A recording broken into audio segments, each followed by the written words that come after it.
Saludos cordiales a todos quienes continúan con la sintonía de los medios de comunicación de la Universidad Técnica del Norte. Retransmite nuestro programa Radio Universitaria. Soy Julio Miguel Andrade y voy a conducir este programa.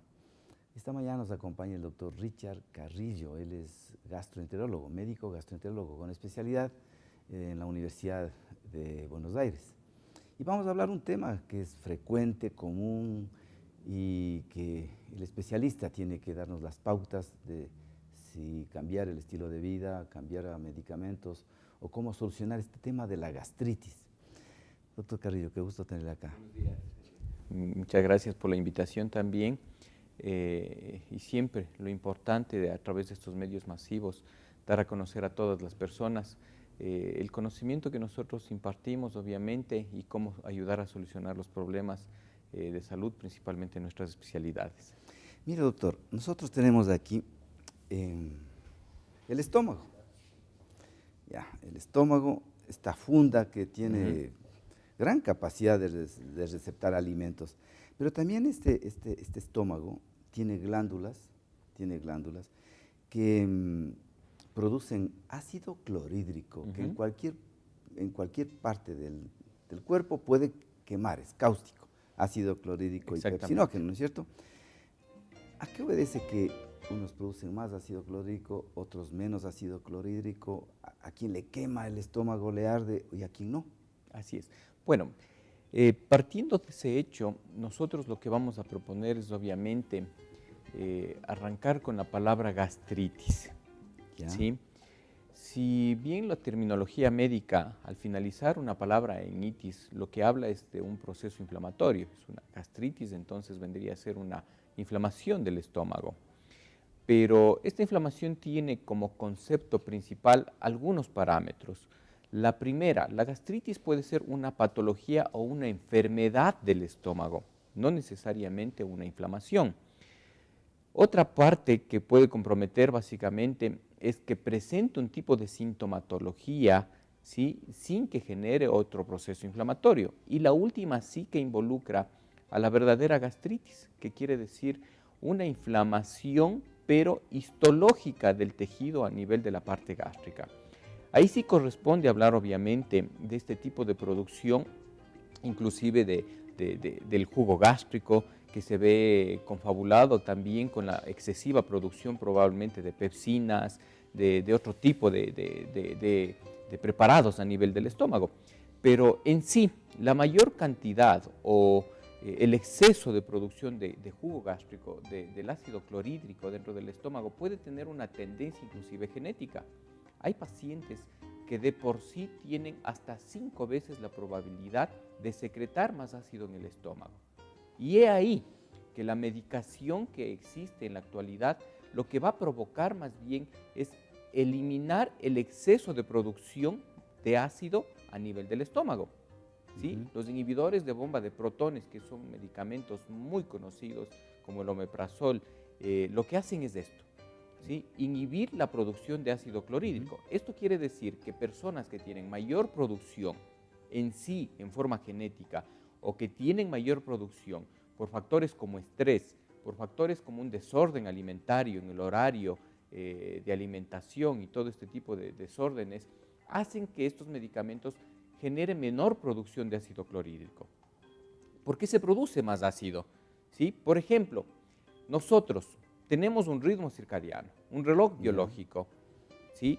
Si en la mañana usted se acostumbró a desayunar, por ejemplo, a las 8 de la mañana, en punto, ¿sí?, recuerde que su estómago, con o sin presencia de alimentos, a las 8 de la mañana asume que tiene que secretar más ácido, ¿sí?, y a su vez, obviamente, digerir alimentos, haya o no haya comido. Por eso, una de las medidas más importantes para corregir son estos, los horarios fijos de alimentación. Y otra de las medidas también es, por ejemplo, ayudar a que este ácido que se sigue produciendo en menor cantidad, por ejemplo, entre comidas a media mañana, ¿sí?, esté ocupado también en alimentos. Por eso el ingerir, por ejemplo, una fruta a media mañana y a media tarde también ayuda mucho a que el mismo ácido gástrico, el ácido clorhídrico propio de su estómago, no siga carcomiendo obviamente, a su estómago. Y producir una úlcera. Y producir úlceras que también tienen otros factores desencadenantes o causales, por ejemplo, que el más importante y el que está cobrando vidas en la actualidad, que es el Helicobacter pylori. ¿Sí? Y este Helicobacter pylori vive en este medio tan adverso como es un pH ácido. Básicamente es su medio. Ahí es, si nosotros vemos en alguna otra parte del intestino, el Helicobacter pylori no sobrevive. ¿Sí? El medio ácido, este ácido tan elevado que tiene obviamente el estómago, es medio propicio para que se desarrolle esta bacteria que es el Helicobacter pylori.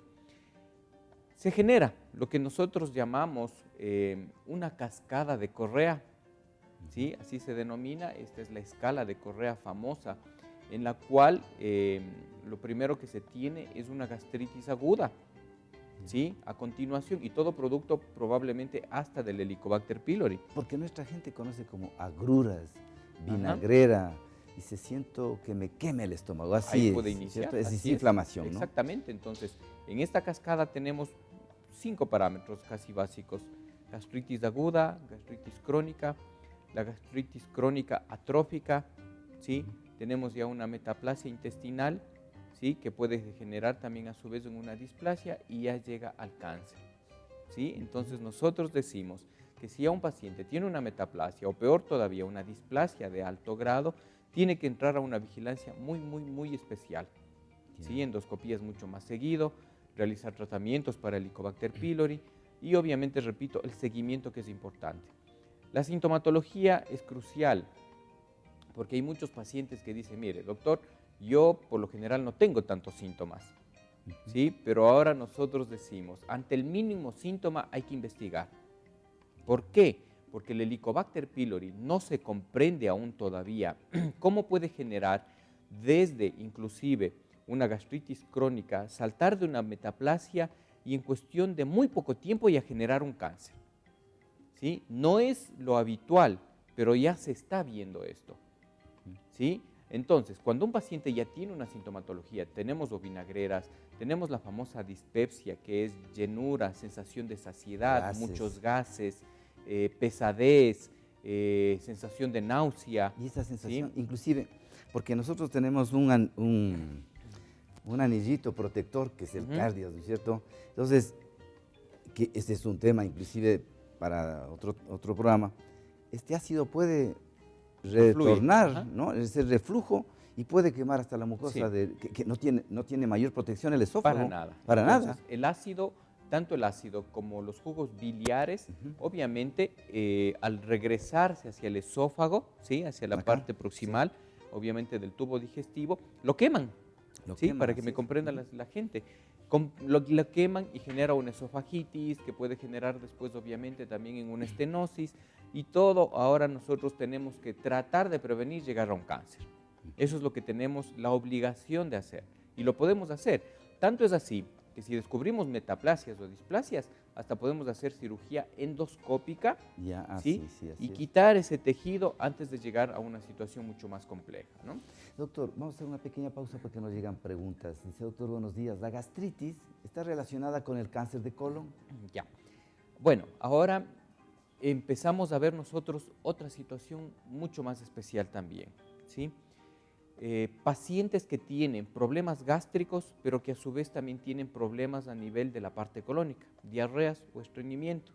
Antes se decía, por ejemplo, el famoso colon irritable, pero ahora no se lo está dejando en una forma aislada, ¿sí? Porque más bien toda la parte de neurotransmisores están conectados desde la parte gástrica, inclusive hasta el final del tubo digestivo, que es el ano, ¿sí? Entonces no podemos descartar.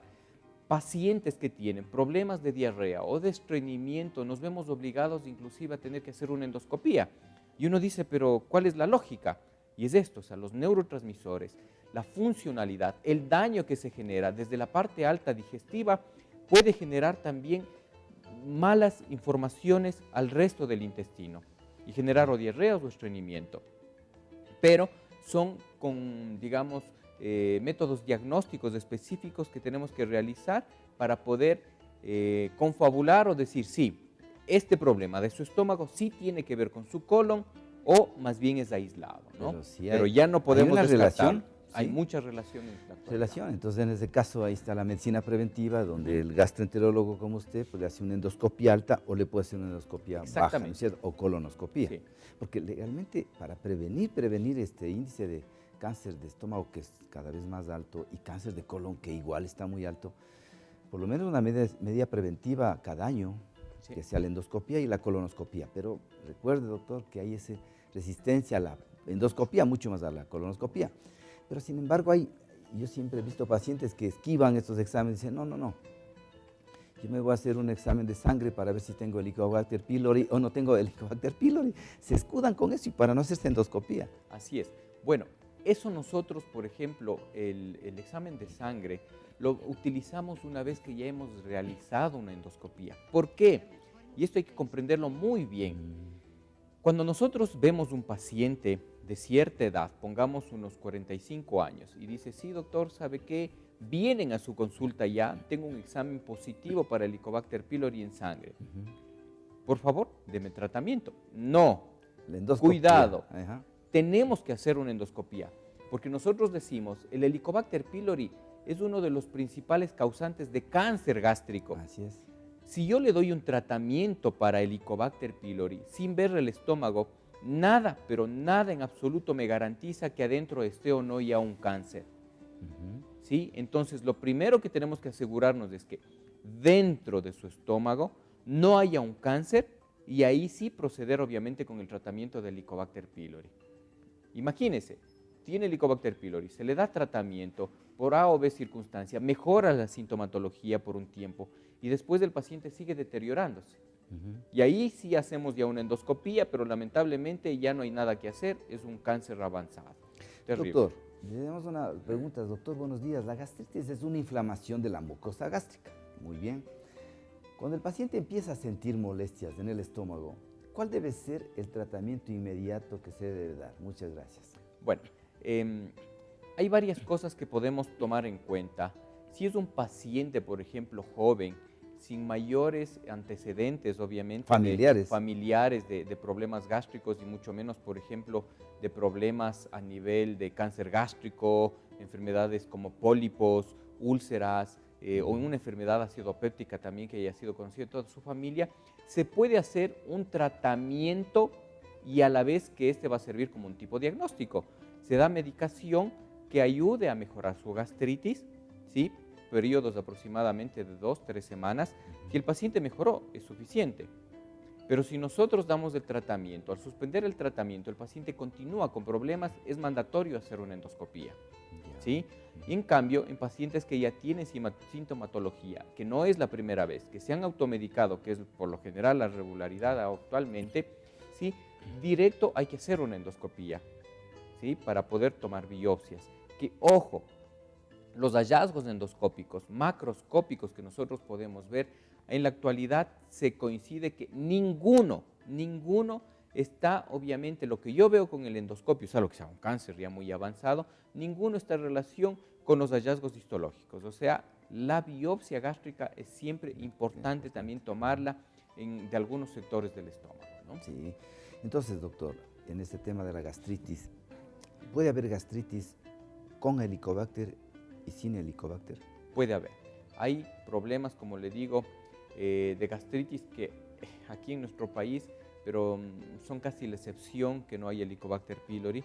Eso se lo digo básicamente porque al parecer la higiene en el manejo de los alimentos no suele ser tan buena y se considera, son datos no confirmados, sin embargo se considera que hasta 9 de cada 10 ecuatorianos puede llegar a tener Helicobacter pylori. Esos son valores muy altos, ¿sí? Pero que nosotros es la higiene. Y estamos acostumbrados a verlos en la manipulación de alimentos, ¿no? ¿Sí? Entonces casi todos tienen Helicobacter pylori, ¿sí? Salvo los que ya a veces tienen metaplasia intestinal, que era lo que estábamos conversando antes también, que pacientes que ya tienen una metaplasia intestinal, ¿sí? No tienen Helicobacter pylori en ese tejido, ¿sí? Porque el Helicobacter ya no coloniza tejidos con metaplasia intestinal. Pero eso no quiere decir que no haya tenido Helicobacter o que no tenga en otro sector del estómago y que no esté avanzando esta enfermedad y no vaya a terminar en un cáncer, ¿no? Doctor, Otra pregunta. Buenos días. ¿Los síntomas de la gastritis pueden ser variables en cada paciente? Buena pregunta. Muchísimo. Claro. Los síntomas varían demasiado. Como yo les había mencionado, una de las definiciones de la gastritis es una inflamación, pero del tejido en forma histológica. Es decir, que nosotros macroscópicamente, cuando hago una endoscopía, casi no podría definir que se trata de una gastritis aguda o una gastritis crónica. Eso ya es un resultado histopatológico, ¿sí? Pero sí podemos decir que obviamente un tejido dentro del estómago está inflamado o no, pero la sintomatología es tan variada, desde nada de síntomas, ¿sí?, hasta náusea, vómito, vinagreras, acidez, llenura, sensación de saciedad, a veces hasta pérdida de peso, intolerancia a ciertos alimentos, por lo general inclusive los lácteos o grasas, alimentos mucho más condimentados, café, chocolates, gaseosas, se los tolera cada vez menos. Y los pacientes obviamente cuando vienen a su consulta lo que hacen es, mire doctor, yo vengo pero sabe que he evitado consumir ya ciertos alimentos porque me hacen mal. O sea, ellos mismos ya vienen casi con el diagnóstico en su mano, ¿sí? E inclusive ya me he tomado cierto medicamento, esto al principio me ayudó, ahora ya no me ayuda. ¿Qué es lo que está pasando? Y por eso es lo que vengo a la consulta. Entonces, vienen habiendo hecho restricciones en alimentos y vienen también habiendo probado ya muchos alimentos, muchos medicamentos, ¿sí?, con automedicación. Entonces, que tampoco es bueno. ¿Sí? Para nada, la automedicación en gastritis por ahora es terrible. Pero doctor, usted conoce nuestra realidad ecuatoriana y usted va a encontrar que el Alka-Seltzer, que la Salandrus y todos estos medicamentos que se venden en las perchas de los supermercados, en las tiendas, tienen bicarbonato, ¿no? Sí, y en realidad le va a quitar y le va a neutralizar inmediatamente la gastritis. Pero el bicarbonato no lo puede usar todo el tiempo, ¿no es cierto? Y hay personas que se automedican, usted va a ver la cantidad que se utiliza el omeprazol, es famosísimo, de venta libre, y que no debe ser así, porque debe ser prescrito por el médico. Entonces, ¿cómo educar a nuestra población de que no se automedique? Sobre todo, ¿qué daños causa el uso crónico del bicarbonato? Así es. Bueno, tanto el bicarbonato como los inhibidores de bomba de protones como el omeprazol que se está viendo y se está estudiando ya, se han utilizado muchísimo tiempo, muchísimos años inclusive, están generando ciertos tipos de problemas, inclusive hipomagnesemias, ¿sí? Los niveles de magnesio dentro de los pacientes ya comienzan a disminuir, pero son medicamentos que hay que crear conciencia, ¿sí?, porque hay que saberlos utilizar bien. Los medicamentos hay que saberlos, cada médico especialista sabe que un medicamento puede tomarlo con comida, sin comida, cuánto tiempo antes de comer o cuánto tiempo luego de comer. Ahí genera su efecto obviamente favorable, porque si un paciente toma por ejemplo un omeprazol a cualquier hora porque siente una acidez, créame que está perdiendo su efecto como necesita y su dinero también. Debe ser en ayunas. ¿Sí? Algo va a mejorar, ¿sí? Pero obviamente los inhibidores de bomba de protones, como el omeprazol, hay que tomarlos 30 minutos antes de los alimentos, ¿sí? Pero hay que saber definir de acuerdo al paciente si tiene que tomar en dosis altas, bajas, 1 o 2 veces al día. Entonces es importante eso también, crear conciencia en las personas, que el médico es quien puede y debe prescribir la medicación. Un medicamento tan utilizado pero que debe ser prescrito, porque puede enmascarar y puede estar automedicándose y manteniéndose esa inflamación y se cronifica y puede llegar a un cáncer de estómago. Doctor, buenos días. Felicitaciones por el programa, muchas gracias. Un paciente que tenga gastritis y que se sume estrés, ¿puede esto agravar más su enfermedad? Gracias. Bueno, sí, en realidad eso también es otra situación de moda. Y todo este tipo de situaciones lo que generan es mayor producción de ácido gástrico, ¿sí? Ejemplos muy básicos, es decir, solo el pensar o solo el tener una idea de cómo funciona la parte cerebral en el estrés, obviamente nos hace comprender cuando hay mayor producción de ácido. Entonces el estrés hace que produzca más, por ejemplo, ácido clorhídrico. Si yo solamente a todas las personas que nos están viendo y les hago el ejercicio de que se imaginen un limón y que este limón, este momento, nos lo estamos chupando. Solo el imaginarnos este momento, le aseguro que este rato ya están generando inclusive hasta más salivación, y lo mismo sucede obviamente hasta con el estrés. O sea, cuando uno está más preocupado, está en forma inconsciente, se secreta más ácido. ¿Sí? Entonces, lo mismo que hacemos con este ejemplo. Perfecto, ¿no? Pablo. Exactamente. Mi doctor, nuestro cuerpo es sabio. Aquí tenemos en el estómago ácido clorhídrico. Este ácido clorhídrico es neutralizado por los jugos pancreáticos. A la final, este ácido clorhídrico puede avanzar, pasar el píloro y producir una úlcera duodenal. Sí. Ahora, la mayoría de úlceras duodenales o inclusive de sangrados que hemos estado viendo, que eso también cambió muchísimo en nuestro tipo de generación. Antes, me imagino que los anteriores gastroenterólogos, sin el tipo de medicación que venían y eso, tenían muchas úlceras gástricas y mucho sangrado digestivo. ¿Sí? Ahora cambió, cada vez estamos viendo, por suerte, menos, ¿sí? Pero estamos viendo en cambio más cáncer. Pero los sangrados y todo eso han cambiado, las úlceras también han cambiado, pero ahora la mayoría de úlceras, tanto gástricas, bajas o duodenales, se las puede atribuir inclusive al Helicobacter pylori. ¿Sí? Por suerte, las úlceras duodenales, la gran mayoría de ellas no son malignas, son benignas y se las puede corregir. ¿Sí? Pero es habitual que obviamente por factores como el Helicobacter pylori, el estrés, desórdenes alimentarios, uno puede obviamente desarrollar una úlcera, ¿no?